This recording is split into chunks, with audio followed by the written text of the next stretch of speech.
President Zelensky, I'm honored to welcome you back to the White House.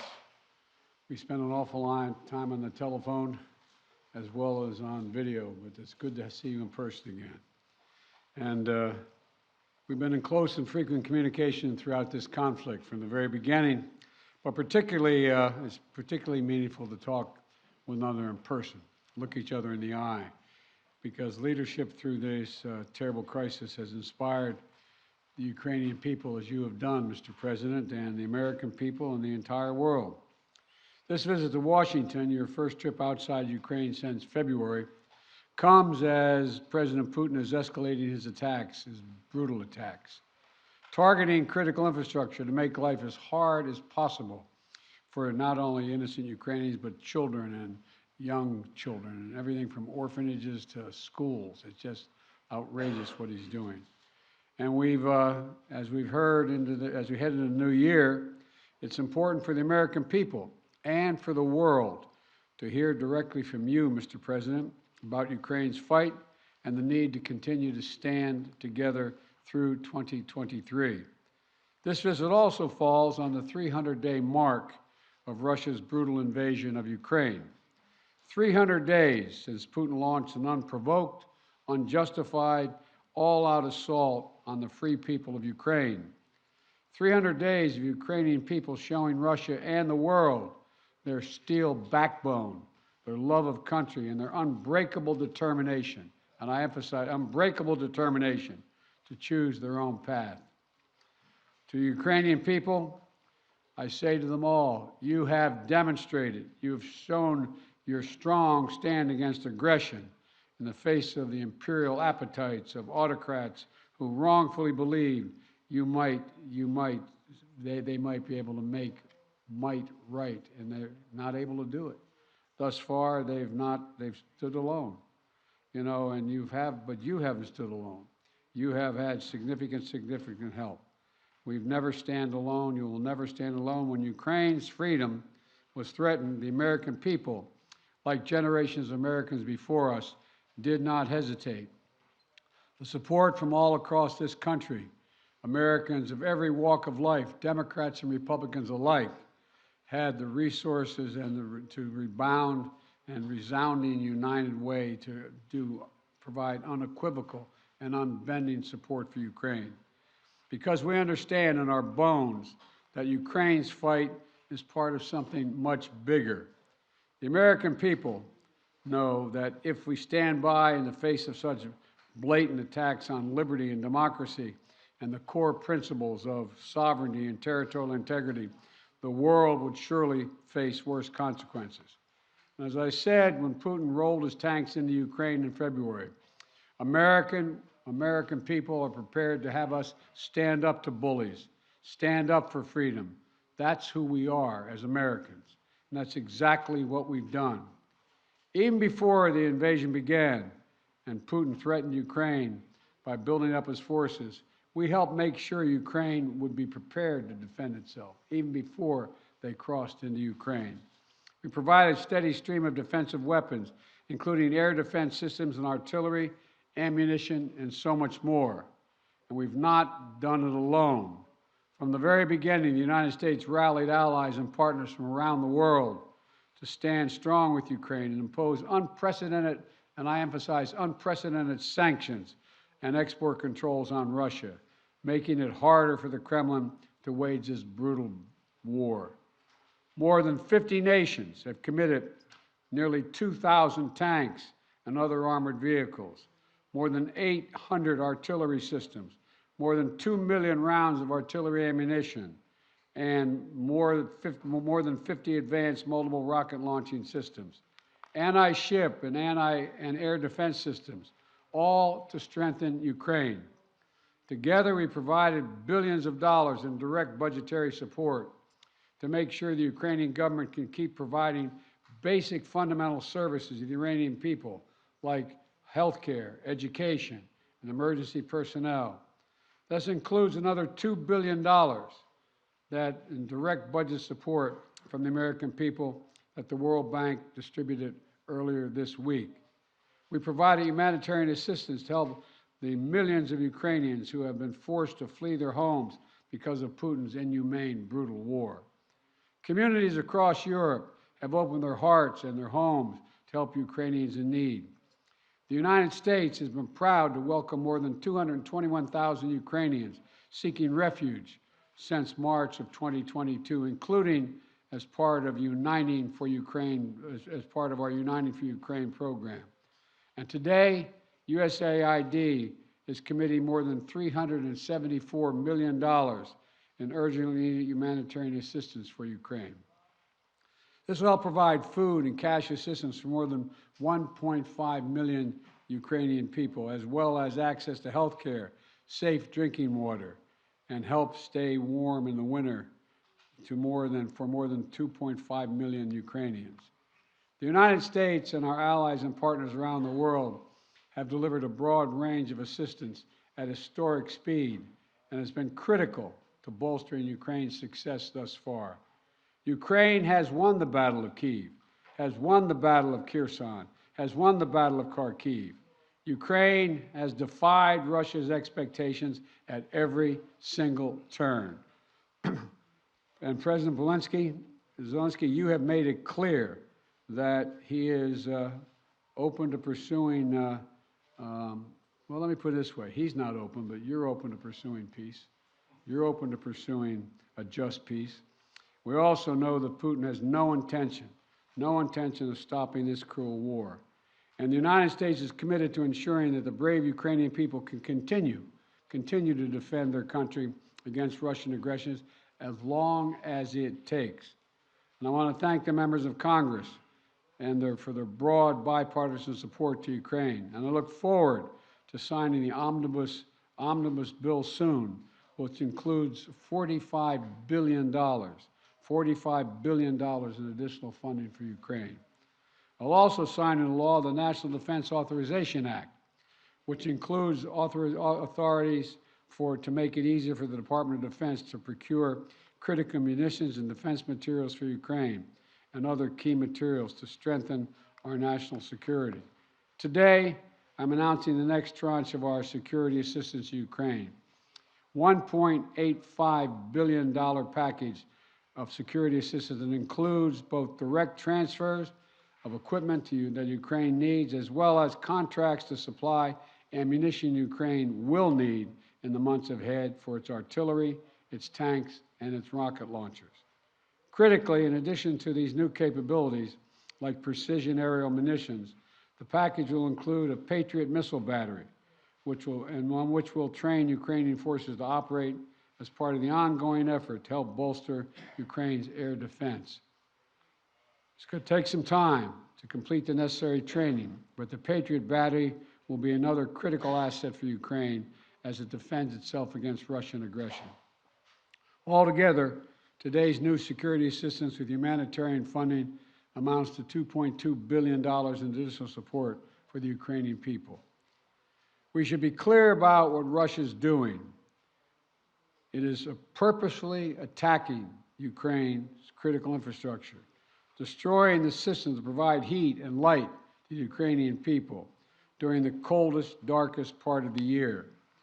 Russia is using winter as a weapon, freezing people, starving people, cutting them off from one another. It's the latest example of the outrageous atrocities the Russian forces are committing against innocent Ukrainian civilians, children, and their families. And the United States is working together with our allies and partners to provide critical equipment to help Ukraine make emergency repairs to their power transmission systems and strengthen the stability of Ukraine's grid in the face of Russia's targeted attacks. We're also working to hold Russia accountable, including efforts in Congress that will make it easier to seek justice for Russia's war crimes in Ukraine. Let me close with this. Tonight is the fourth night of Hanukkah, a time when Jewish people around the world, President Zelensky and many of the families among them, honor the timeless miracle, the small band of warriors fighting for their values and their freedom against a much larger foe, and how they endured and how they overcame. How the flame of faith, with only enough oil for one day, burned brightly for 8 days. A story of survival and resilience that reminds us that the coldest days of the year, that light will always prevail over darkness, and hope drives away despair. And that the human spirit is unconquerable as long as there are good people willing to do what is right. This year has brought so much needless suffering and loss to the Ukrainian people. But I want you to know, President Zelensky, I want you to know that all the people of Ukraine to know as well. The American people have been with you every step of the way, and we will stay with you. We will stay with you for as long as it takes. What you're doing, what you've achieved, it matters not just to Ukraine, but to the entire world. And together, I have no doubt we'll keep the flame of liberty burning bright, and the light will remain and prevail over the darkness. Thank you for being here, Mr. President. We're going to stand with you. Thank you. Шановний пане президент. Dear Mr. President, please put on the equipment. Once again, Mr. President, President Biden, audience, journalists, ladies and gentlemen. I came here to the United States to forward the word of thanks to the people of America, people who do so much for Ukraine. I am thankful for all of this. This visit to the United States became really a historic one for our relations with the United States and the American leadership. In the last 30 days of this war, we have started a new phase of our interrelations with the United States. We became a real partners and allies with the content. And I felt today during all of my meetings and during our talks. Once again, I would like to thank Mr. President, President Biden, for his candid support and what is very important, the understanding of Ukraine, and for the support of the international coalition to strengthen international law. I am grateful to President Biden for his personal efforts, his steps that unite the partners and global South. When all countries of the world take some position and are focusing on cooperation and mutual understanding, this is very useful for all of the countries, for Ukraine, for the United States. I want to thank the Congress for bipartisan, bicameral support, and I am looking forward to good meetings with the members of the Congress and their support. This is the visit that I'm here today to meet with the Congress. The main issue during my today's talks is to strengthen Ukraine. Next year, our movement forward to fight for our freedom and independence. I have good news returning home. President Biden announced a new package of defense support, about $2 billion, and the strongest element of this package is the Patriot battery systems, something that will strengthen our air defense significantly. This is a very important step to create secure airspace for Ukraine, and that's the only way we would be able to deprive the terrorist country and their terror attack to strike our energy sector, our people, and our infrastructure. We had a very good negotiation and talks about our strategic steps, which we discussed with President Biden, and what we expect next year and for what we are preparing. This is very important for all Ukrainians, and I am hopeful. And once again, thank you, Mr. President, for $45 billion.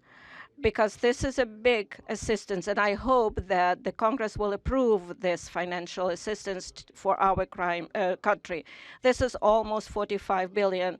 Thank you very much for the support. Every dollar of this investment for the United States is going to be strengthening of global security. I know that the American leadership will be strong and will play important role in global scope.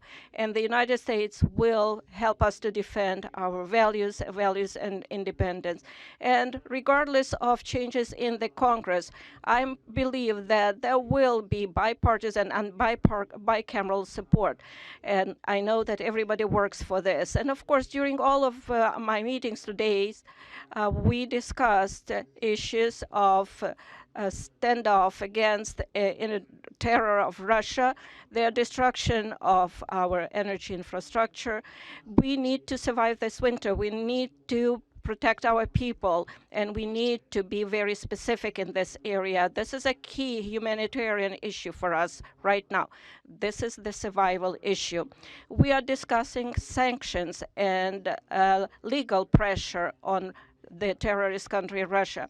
Russia needs to be held accountable for everything it does against us, against our people, against Europe and the whole free world. And it is very important that we have the peace formula. And for that, we offer very specific steps what America can do to help us to implement them.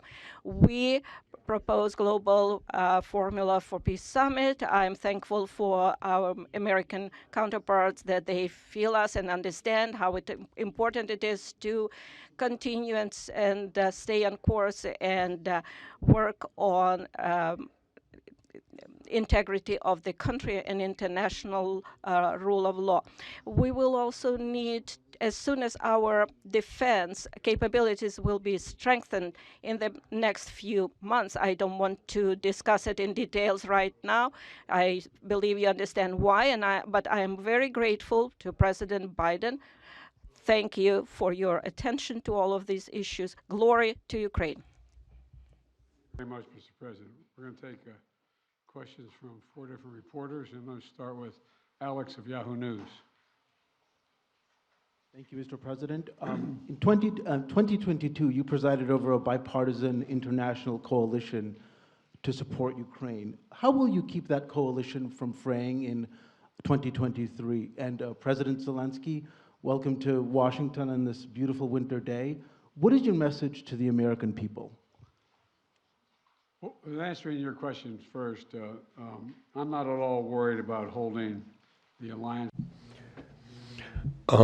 Наше союзницьке партнерство з країнами Європейського Союзу і іншими країнами. Assume this is simultaneous. All right. Okay. I've never seen NATO or the EU more united about anything at all. And I see no sign of there being any change. We all know what's at stake here. Our European partners, all the more so. They fully understand it. This is about, we've never seen a major invasion of a European country since World War II. And they see no signs that Putin is going to do anything to change that unless we resist and we help the Ukrainians resist. We all know what's at stake. The very idea of sovereignty, the UN Charter. Putin thought he would weaken NATO. Instead, he strengthened NATO. I once said to him that we talk about he wanted to see Europe end up being divided. And instead, what did he do? He produced a more united Europe with Sweden and Finland joining. So I don't see any reason to believe there'll be any lessening of support. And as we reach out to our NATO allies, our Secretary of Defense and our Secretary of State, we get continued support, not only there, but also from around the world, from Japan and many other countries as well. So I feel very good about the solidarity of support for Ukraine. Thank you for your question. Дякую за запитання. Tell you very simple things, which are very important for me.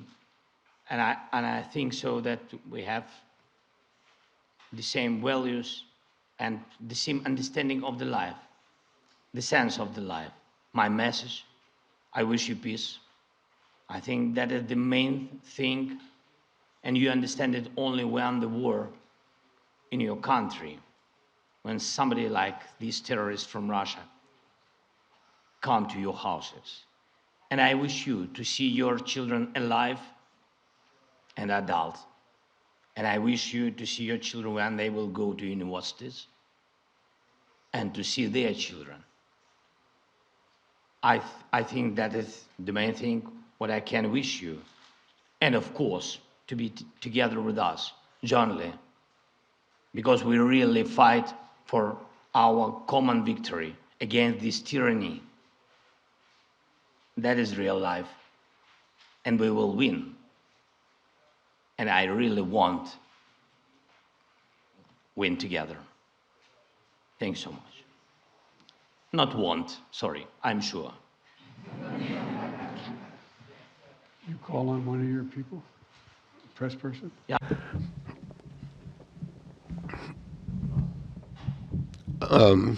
Yes, please.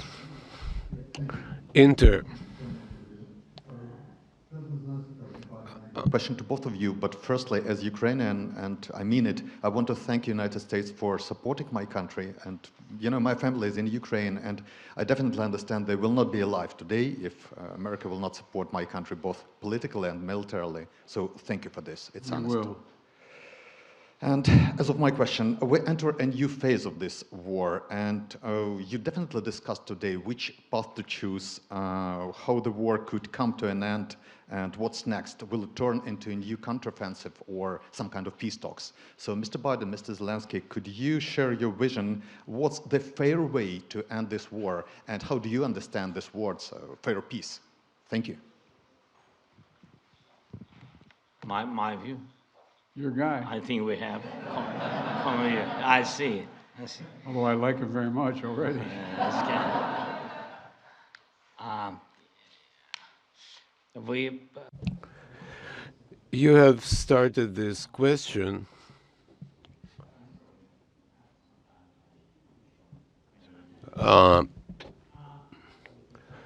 You have started by stating that your family is in Kiev and without the assistance of the United States. This is absolutely true. The U.S. leadership in this assistance is strong, and again, yeah, I would like to remind you that U.S. family will be in danger without the armed forces of Ukraine, which is very important. That concerns your questions per se. What would you like to hear? Just peace? I don't know. I don't know what just peace is. It's a very philosophical description. If there is a just war, I don't know. You know, for all of us, peace, just peace is different. For me, as a president, just peace is no compromises as to the sovereignty, freedom, and territorial integrity of my country, the payback for all the damages inflicted by Russian aggression. I'm sorry I'm talking about children a lot today, but as a father, I would like to emphasize, you know, how many parents lost their sons and daughters on the front lines. So what is just peace for them? Money is nothing, and no compensations or reparations are of no consequence. They live by revenge. Отже, I think this is a tremendous tragedy, and the longer the war lasts, the longer this aggression lasts, there will be more parents who live for the sake of vengeance or revenge. And I know a lot of people like that.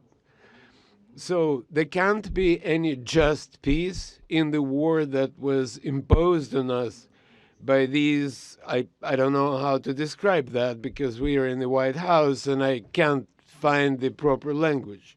So these inhumans, I would say.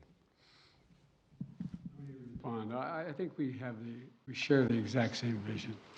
and that a free, independent, prosperous, and secure Ukraine is the vision. We both want this war to end. We both want it to end. And as I've said, it could end today if Putin had any dignity at all and did the right thing and just said, pulled out. But that's not going to happen. Not going to happen. It's not going to happen now. So what comes next? What we talked about today was we're going to continue to help Ukraine succeed on the battlefield.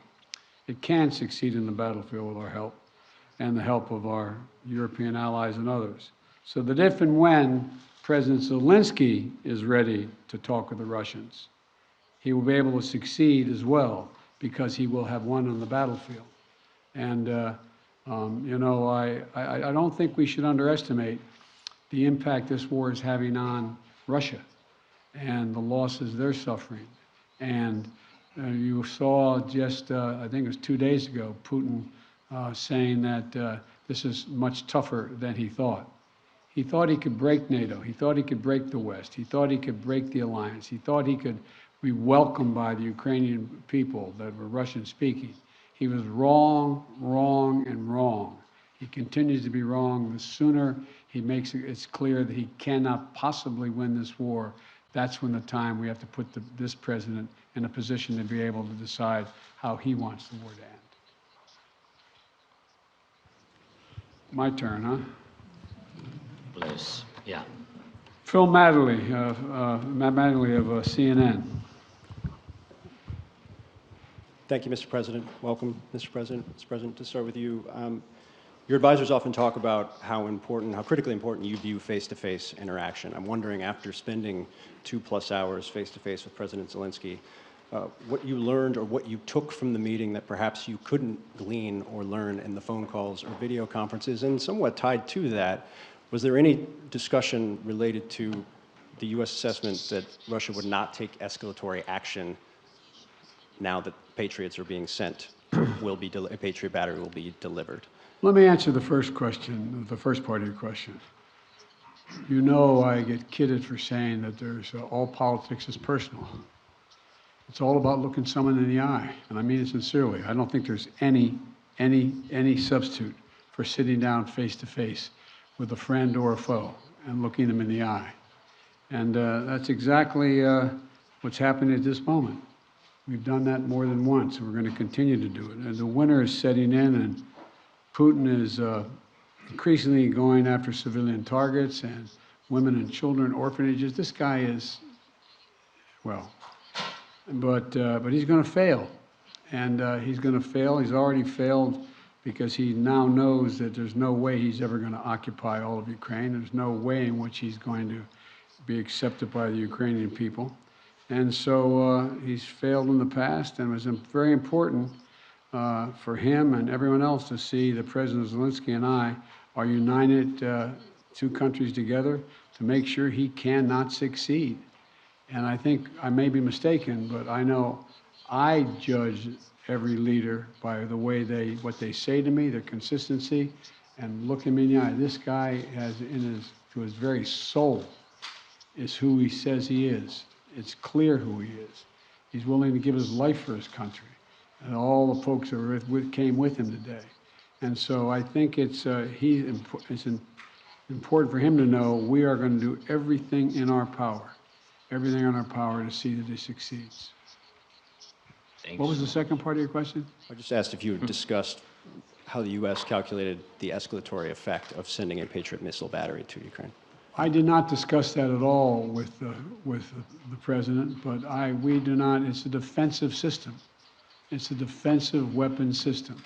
It's not escalatory. It's defensive, and it's easy to not. And we'd love to not have to have them use it. Just stop the attacks. President Zelensky, again, welcome. You mentioned earlier that you wanted to make this trip for a while now. Why now?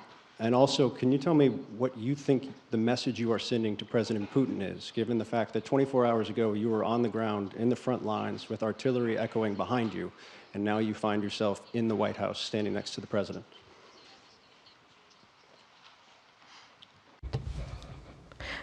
Thank you very much for your question. As to what is the message for Putin, I am standing here in the United States with President Biden on the same podium because I respect him as a person, as a president, as a human being for his position. And for me, this is a historic moment. I can send messages to President Biden. For example, if it's not serious, you said, what's going to happen after Patriots are installed? After that, we will send another signal to President Biden that we would like to get more Patriots.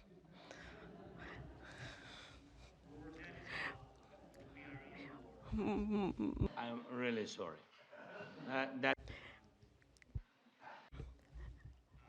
As to President Putin, in 2019, we had a Normandy meeting. In 2019, I became the president of Ukraine, and at that time, we were sending maximum messages to President Putin, telling him that there shouldn't be a full-scale invasion, to stop aggression, to renew our territorial integrity, to find diplomatic solution.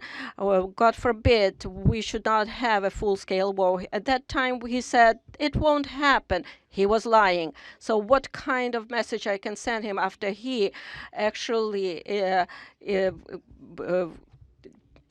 destroyed our life, is destroying our life? He can even go further, somewhere where the Soviet Union stayed before this, so he might want to invade those territories too. I believe that there is something mortal about his inadequate approach to the world. Why we need to send him a message? He needs to be interested in getting attention from the world, because he is not a subject of civilized people. He should be interested in trying to save something of his culture and history of his country. So that's his problem now. This will be the last question. Olga Koshelenko, 1+1 TV channel. When the full-scale invasion started, U.S. officials said that Ukraine cannot receive Patriots because, as you said, it might be unnecessary escalation. And now it is happening. Right now, today, it is happening. And now Ukraine desperately needs more capabilities, including long-range missiles, ATACMS. Maybe I sound naive, but can we make a long story short and give Ukraine all capabilities it needs and liberate all territories rather sooner than later? Thank you. Well, his answer is yes.